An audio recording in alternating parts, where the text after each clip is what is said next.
In this lesson, I will explain to you about hypothesis testing, which is one of the most important topic in statistics. Before going to start the problems of hypothesis testing, I will explain to you first of all few terms which we will discuss in hypothesis testing. So here what we will do in this lesson, we will compare the null hypothesis with the alternative hypothesis. And what is the difference between null hypothesis and alternative hypothesis, I will explain to you in the next slide. But the theory, methods and practice which we will use of testing an alternative hypothesis by comparing it with the null hypothesis, actually the hypothesis testing is called the hypothesis testing.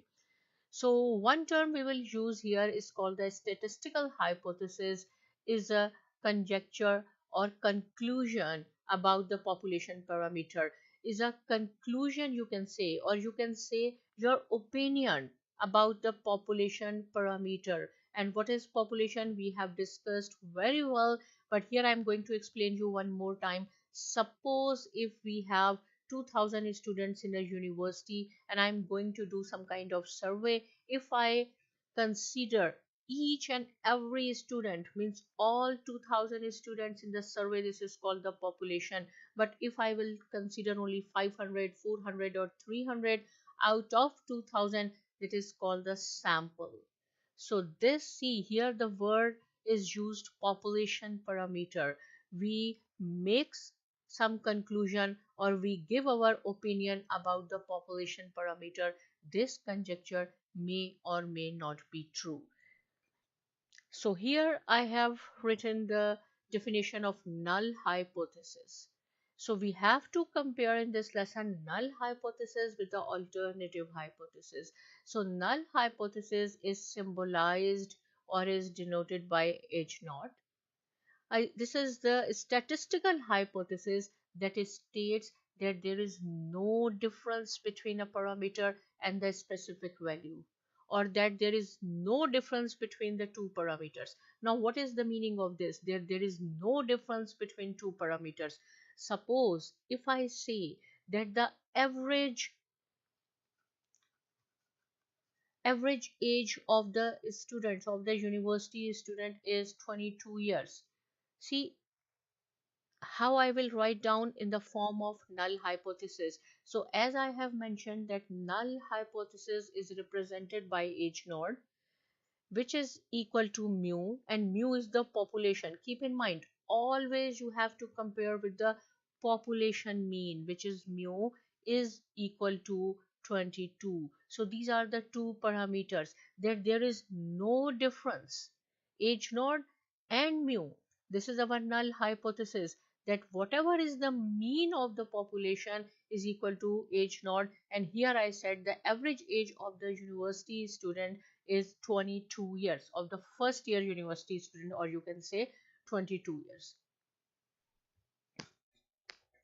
So this is called the null hypothesis. There is no difference. And keep in mind, whenever we will write down in the questions, wherever you have to write down the null hypothesis, always you have to use equal to sign.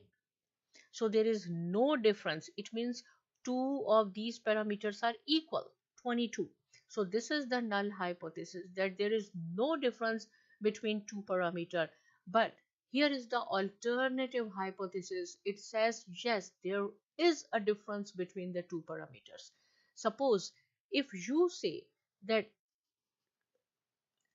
the first year student age is 21, average age, suppose there are 2000 students, I just say the age of first student is 27, second is maybe 25, then is 23, maybe 18, maybe 19, but the average of the 2000, because I have mentioned that there are 2000 students in the university. So if I take the age of all the 2000 students and make an average, so it is suppose 21, 22, right?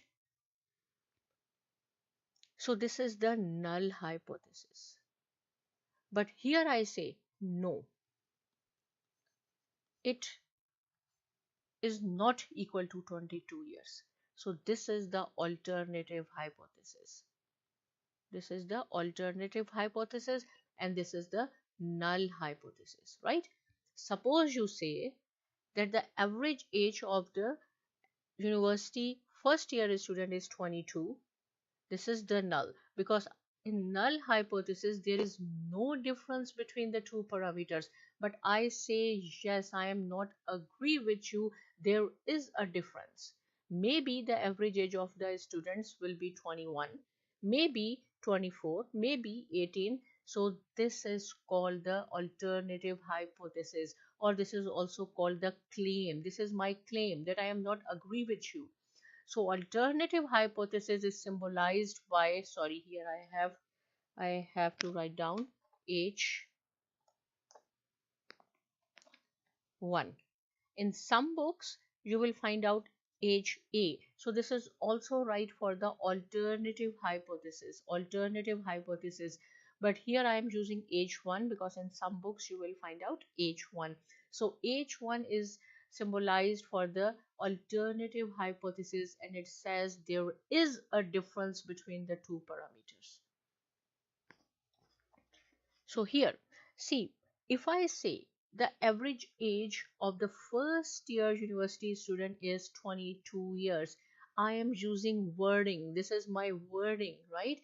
But whenever you have to write down the hypothesis, we have to use these mathematical symbols. To state a hypothesis, researchers must translate the conjecture or claim from words into mathematical symbols. So these are the mathematical symbols. The following symbols are used in the hypothesis testing. As I have told you that H naught represents the null hypothesis, and null hypothesis says there is no difference. Note or keep in mind, always you have to use the equal to sign whenever you will write down the null hypothesis. Do not think that you have to use greater than or lesser than. No, in null hypothesis always you have to use the equal to sign. This is the mathematical symbol. But for the alternative hypothesis, you have to pick greater than, lesser than, greater than, or not equal to. So if I say H naught is equal to mu, and this is my claim that average age of the first year university student is not equal to 22. So I will write down this whenever I will say is not equal to. If I will say that the university student is means greater than 22, then I have to use this symbol.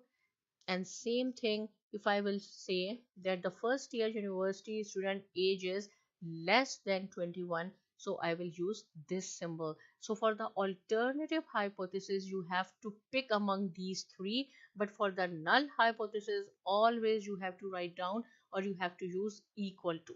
Move on to the next slide. Here I have mentioned one case number 1. The average age of the university student is 22 years, because first of all in the questions you have to write down the hypothesis, null hypothesis and alternative hypothesis, and you should know how to write down. So this is a very simple case. The average age of the university students is 22 years, same. So if someone asks you write down the null hypothesis and the alternative hypothesis, so this is the null hypothesis, that H naught is equal to mu, which I have told you earlier is equal to 22. An alternative hypothesis, H1 is equal to mu. See here always you have to use equal to, but here you have to pick greater than, equal to, and this. So here I says that average age of the university student is 22 years. I didn't say in the question is greater than or lesser than. If greater than or less than is not used, then you have to use not equal to. So the important point is it is called two-tail hypothesis test. Now what is the meaning of two-tail? See, if I am using not equal to, it is called two-tail as well. Why? Because this year means this age, the university students, maybe the average age of the student is greater than or lesser than. Is not equal to means it maybe it is greater than or less than in both sides. That is why it is called two-tail hypothesis test, right? Okay, move on. Case number 2. In case number 2, we have the average income of the teacher is greater than. See, from the question you have to pick which sign you have to use. So here is clearly mentioned is greater than 50,000. So if someone asks you, write down the hypothesis of this case number 2, null hypothesis and alternative hypothesis, you say that the average income of a teacher is greater than 50,000, right? So null hypothesis, as I have mentioned, there is a no difference between the two parameters. You are saying 50,000, so mean is also 50,000. Always you have to use equal to sign. But I say I am not agree with you. H1 is equal to mu population is greater than, because in the question it is mentioned, and this is my alternative hypothesis. I say no, it may be greater than 50,000. So see, here notice the null hypothesis is always stated using the equal to sign. This is very important for the null hypothesis. And the second important note is this is called the right tail one tail hypothesis test. Now what is the meaning? Case number 1 was two tail, right? It was two tail because we were using not equal to. Not equal to means maybe the average age of the students will be greater than 22 or less than 22 in both directions. But here is only greater than in the question, greater than this. So when we will make the graph, I will show you how to show this graph, then it will be very easy. So it is greater than right tail. It is called right tail, and this is the right hand side. This is the mean 50,000 and this is the right hand side. And see, greater than, you can see this is the tail. The tail is in the right direction, this tail. So that is why it is called the right tailed hypothesis test or one tail, because we have to consider only this critical area, this one. In not equal to, we have to consider both sides, greater than or lesser than. If it is greater than, you have to see the tail of this sign is towards the right hand side. This is called the right hand side, and one tail only in one direction. Case number 3, we have another scenario. The average score of the school basketball games is less than. So here is less than. How you will write down both the hypothesis? Null hypothesis, h naught is equal to mu is equal to 76. There is no difference between two parameters, but here I say I am not agree with you. H1 is equal to mu basketball games is less than. So this is the less than, less than. When we will make the graph, when we will solve the question, right? So here is less than. See, this is the symbol of less than, and this tail is towards the left hand side, so it will be the critical area. So that is why it is called the left tail or one tail hypothesis test. So here I have summarized all these three scenarios: two tail, left tail and right tail. This is the null hypothesis and these are the alternative hypothesis. Here you say h naught is equal to mu is equal to a is constant, any number, right? And here I say no, I am not agree with you. H1 is equal to mu, which is not equal to a, the first case, right? And here left tail test, you have to use the less than sign, and right tail test you have to use greater than. See, null hypothesis always you have to use equal to, but in an alternative you have to write down greater than, lesser than. Only here the first one remains the same, equal to. So this is the important point. The null hypothesis is always stated using the equal sign. So this is the equal sign. See, now you know very well how to write down the null hypothesis and the alternative hypothesis, and this is called the claim. So here I have mentioned claim. When a researcher conducts a study, he is generally looking for evidence to support a claim. Therefore, the claim should be stated as the alternative hypothesis. This is also called the research hypothesis, because we have to do research whether our alternative hypothesis or whether our claim is right or wrong. A claim though can be stated as either the null hypothesis or the alternative hypothesis. Now see, when when you are able to write down the hypothesis. So see here, our first case is I say the average age of the student, this is the null hypothesis, is 22 years, but here you say is 20 years. I say I am not agree with you, maybe it will be greater than or lesser than. So this is the alternative hypothesis, this is my claim.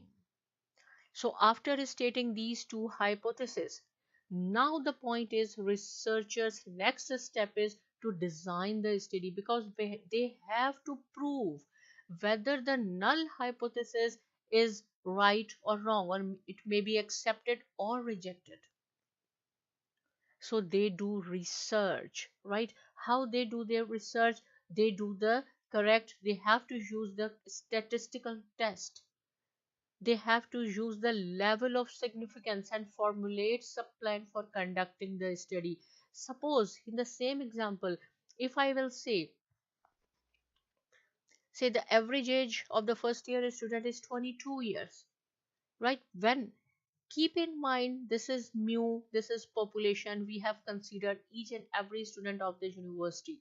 But when we make the alternative hypothesis, we use the sample.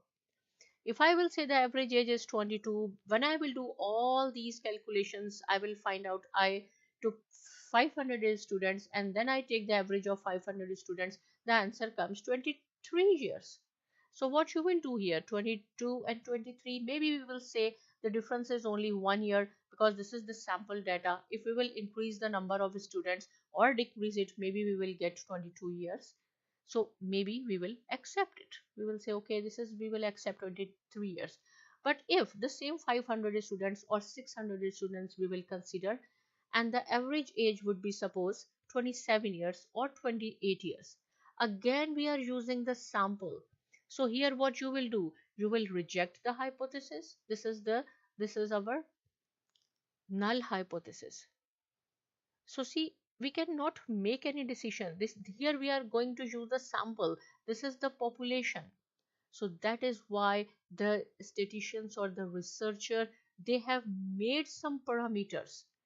So these are the parameters. They do the statistical test. They use the level of significance and they use the formula. At the end, they make the result whether the null hypothesis should be accepted or rejected. So in the next few slides, I will show you what is actually the statistical test, level of significance, because they use these parameters to make the conclusions.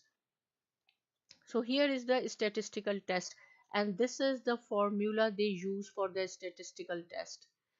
X bar, this is called the sample mean, minus mu is the population mean, divided by sigma and then divided by number of observations. And keep in mind that they do research whether the null hypothesis should be accepted or rejected on the basis of this formula.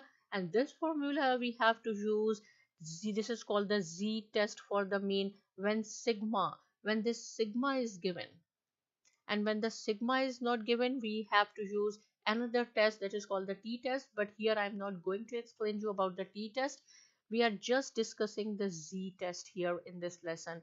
So statistical test, the first one, see the first one, this is the correct statistical test. So statistical test uses the data obtained from the sample to make a decision about whether the null hypothesis should be rejected or not.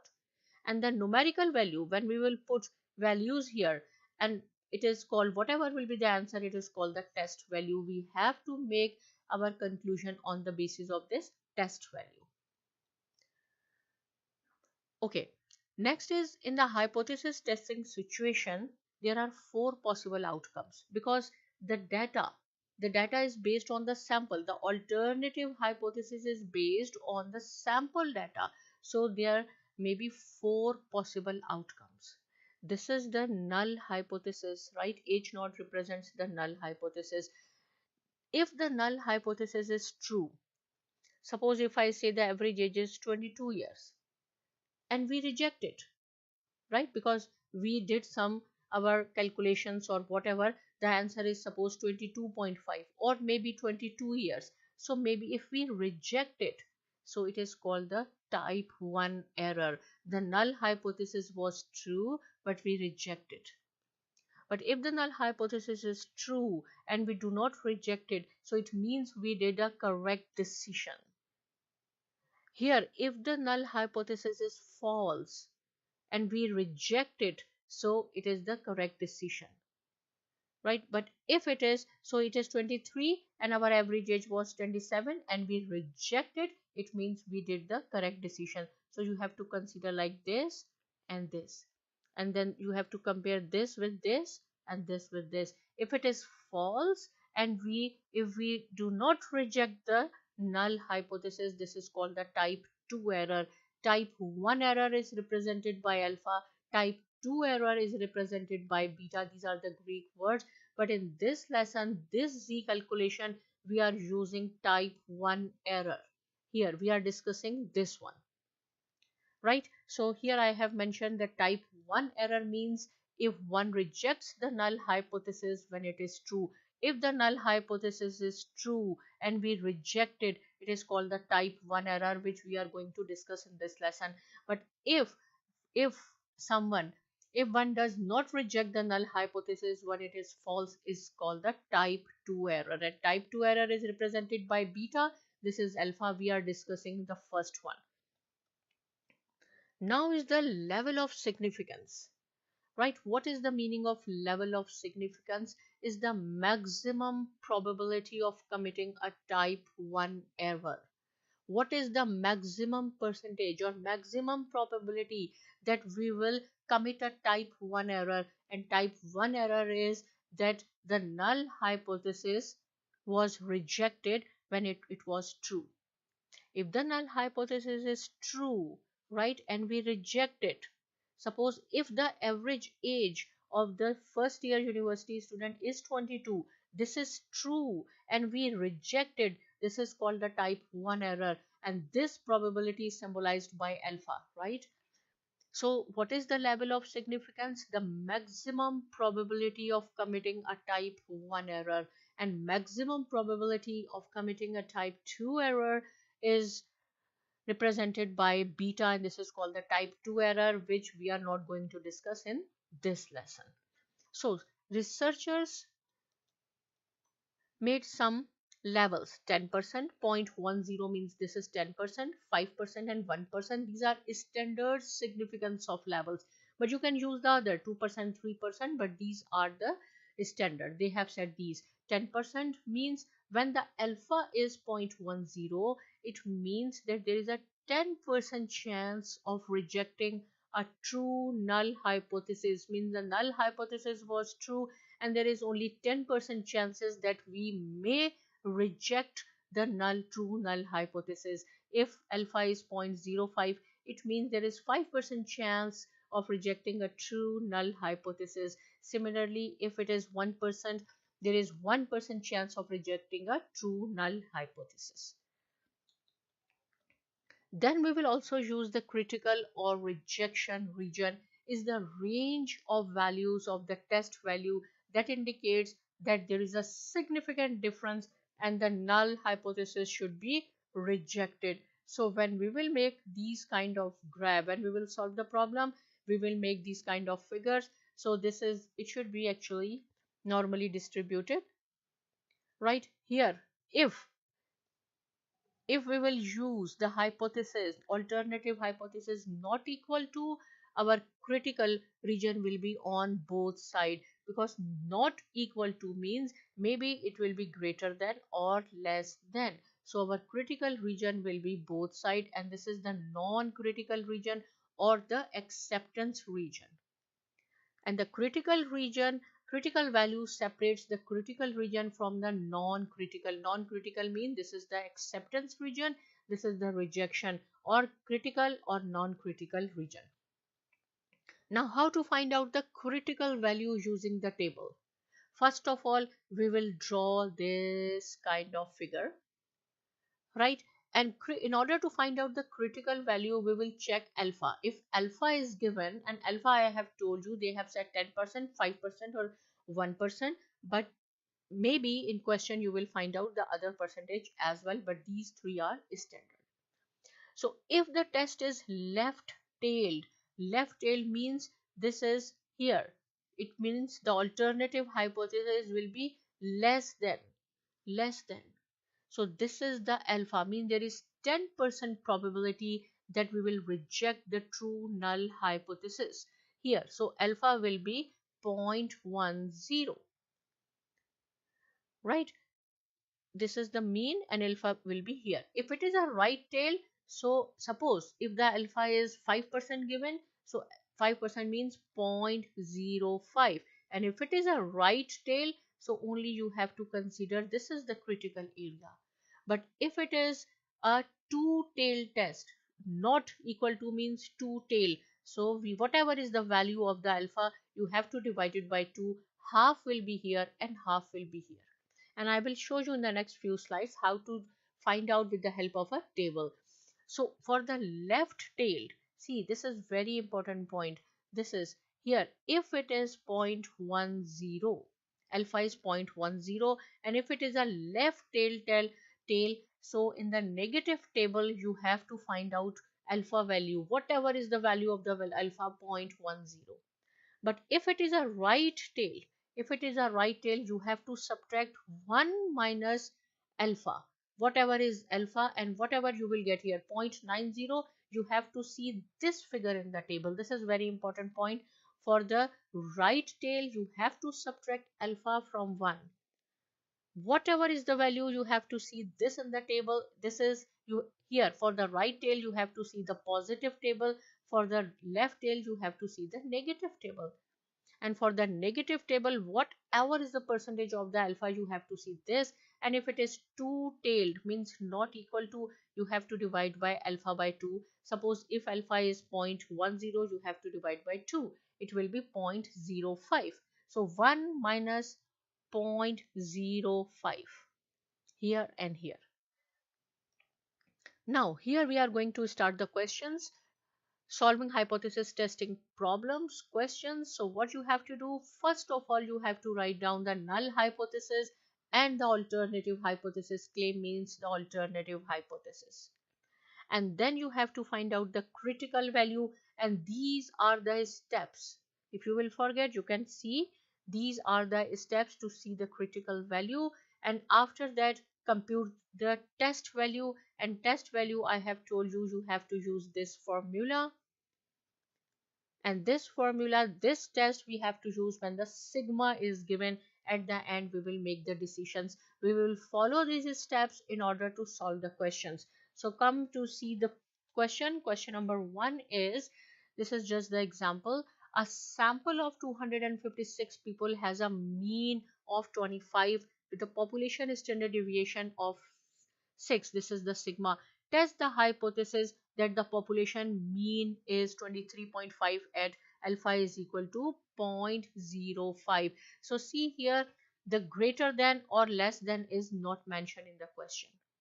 So I will solve this question by using not equal to, greater than, and equal to, and then sorry is less than. So I will show you the difference. So this, a sample of 256, it means this is number of observations.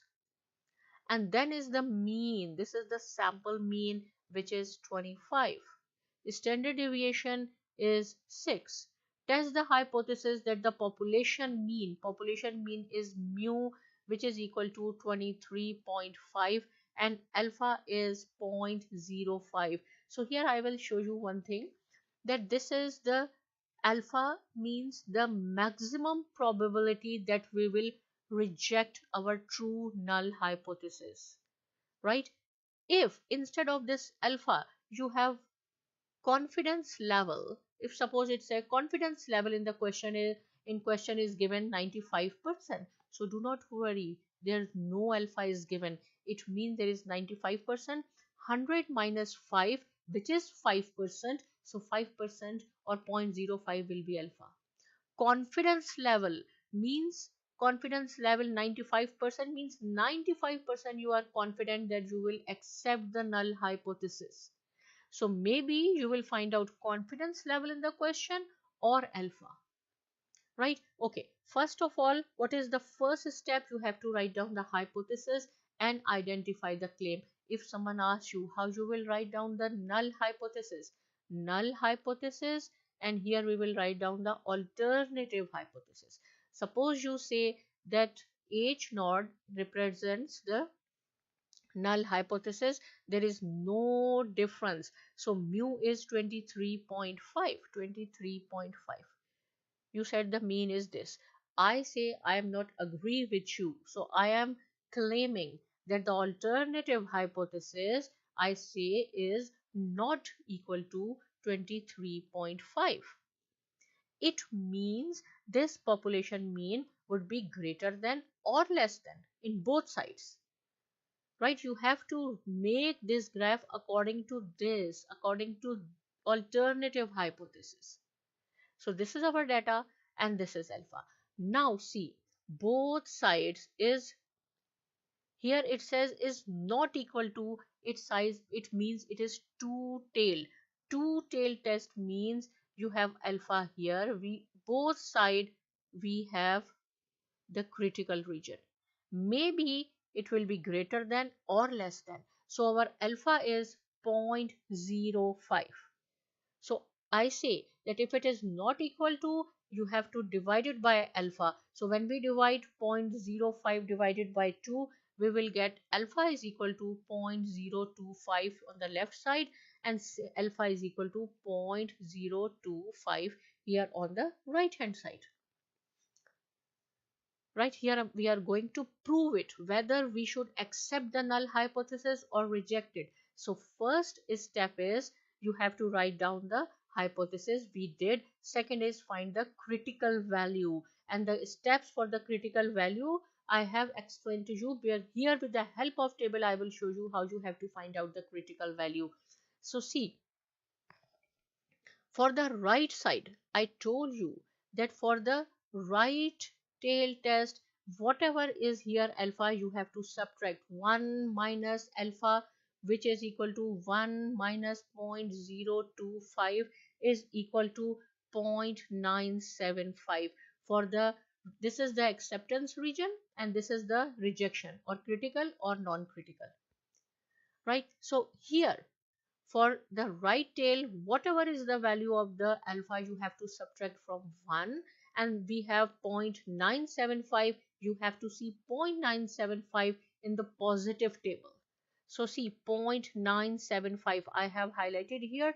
So this one, if we will coincide here, this, it is 1.9, and from the horizontal bar it is 6. So it is positive 1.96 here. This one is the critical region. Same thing here, you will get negative 1.6, but I will show you with the help of table. Here you do not have to subtract 1 minus alpha. Whatever is the value of the alpha, you have to see in the negative table. So see here 0.025. Again, if you will see where it lies, minus 1.9, and then here is 6, so it will be minus 1.96. So this is our critical. This is our critical area. So the second point, this is the first point. First we have written the hypothesis and claim. Second we have find out the critical value. Third is compute the test value, and then we will make the decision. So the test value is z is equal to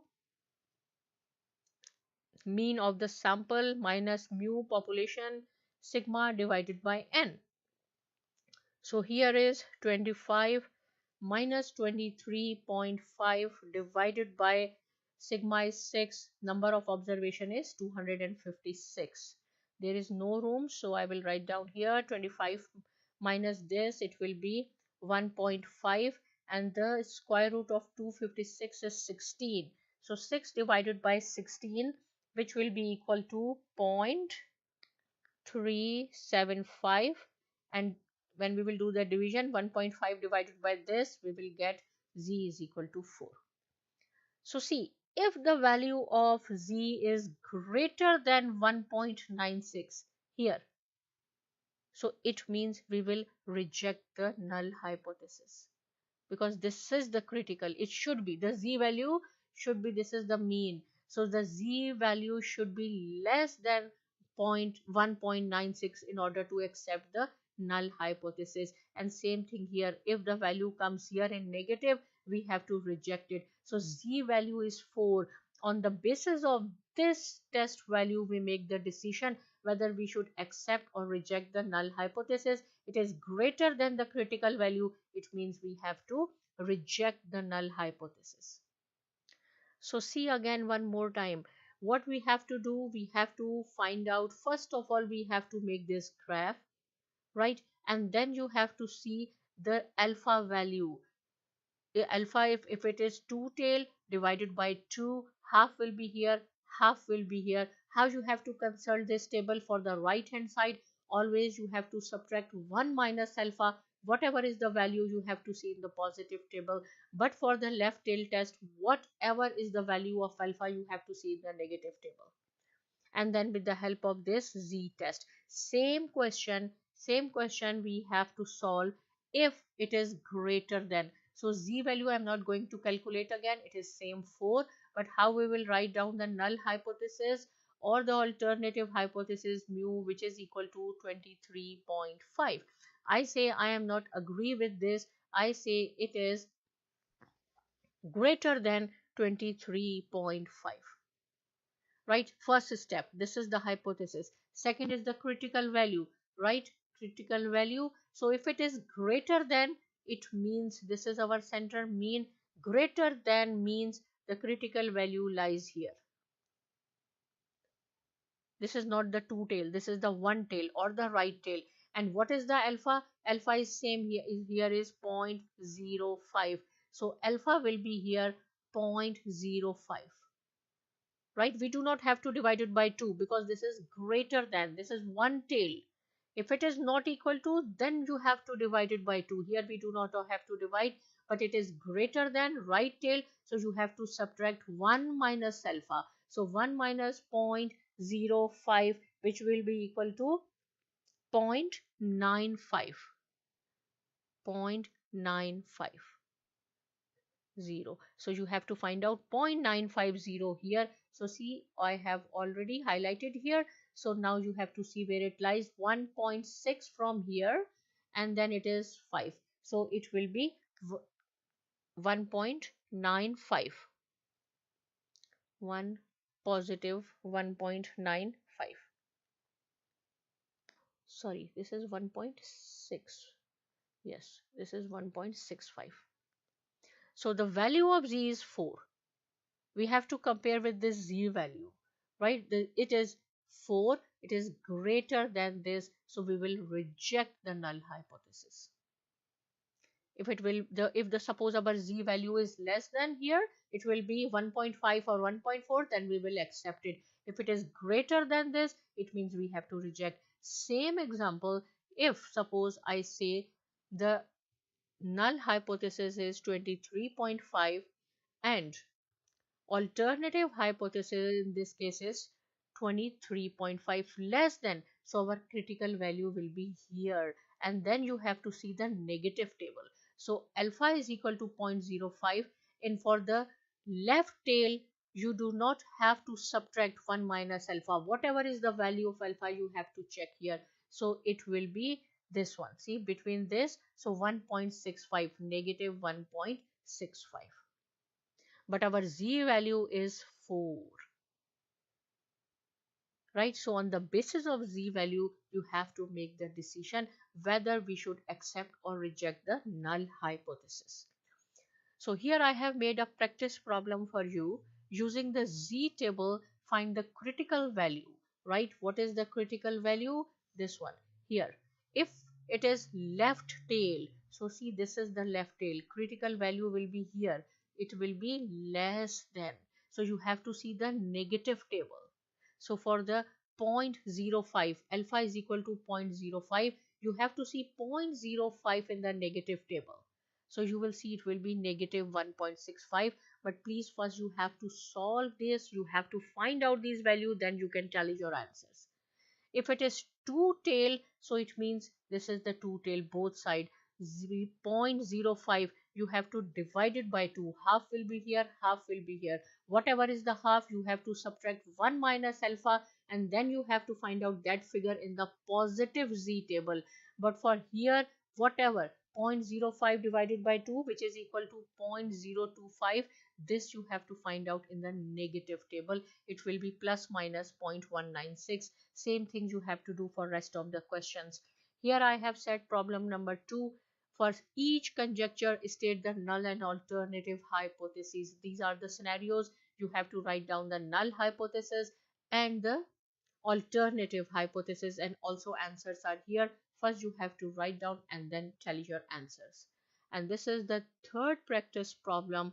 Here the same thing, sigma is given, x bar is given, mu is given, and then number of observation is given, and alpha is given, right? So this is the one answer, but you have to do for greater than, lesser than, right, and not equal to. This is the table, you have to use this table. For lesser than, you have to use the negative table, right? But still any point is not clear, you can ask me. Subscribe to my channel, and thanks for watching.